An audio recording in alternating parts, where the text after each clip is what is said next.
समस्त मोर नमस्कार। प्रियांशु किचन रे मुझे नहीं आसी स्वादिष्ट सकाळ जलखिया इडली तरकारी तुला परी नरम इडली को स्वादिष्ट घुगुनी घर महकी उठा सहित पेट पूर मन शांति हो। चलते भल नरम इडली करने मु 2 गिलास चाउल सहित गोटे गिलास बिरी को भल भाव में भेदे देती। प्राय 5 ରୁ 6 घंटा आम भेदेक रखीदे तापर आम भल भाव में धोईदे बिरी चोपा छाड़ा पर्यटन भल भाव में धोईदे। तापर मु गोटे गिलास प्रायतः हाफ गिलास पर सुजी मिसई देती मिसई सारी लुण पकईकि आवश्यक स्वाद अनुसार लुण पकईकि आम 3 ରୁ 4 घंटा प्रायतः छाड़ीदे घोड़े जहाँफल कि आनटे भल भाव में फुलवाई समय मिल जापर आप चलते तरकारी प्रस्तुति करवा।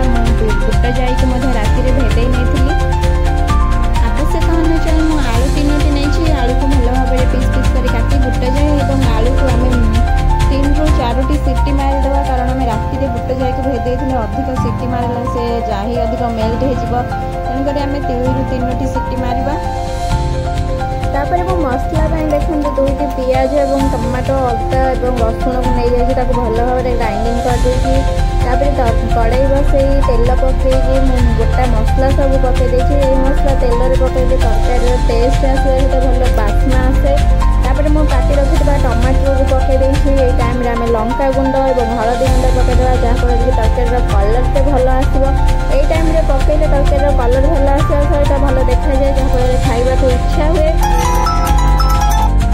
टमाटर भल भाव में कषे सारापर आम ग्राइंडिंग कर रखी मसला सब पकईकि आम भल भाव में कषा तेल छाड़ा पर्यंत ये टाइम धनिया गुंड और जीरा गुंड और करी मसला पकई देती भल भाव मसला भल भाव में कषे सारापर आम सीझे रखी बुट जाए और आलू को पकईकि भल भाव में गोलैदेवा। देखो बुट जाए भल भाव में सीझी जामें भल भाव में गोलै देकी स्वाद अनुसार पानी सीझे रखीद बुट जाए और आलू को पकई भल भाव में गोलै देकी आम आवश्यक अनुसार पानी देदेबा। तरकारी झोल अधिक करने बहल करने पानी दे सारापर तरकारी हो सारापर आम से गरम मसला देकी बाहर कर देती।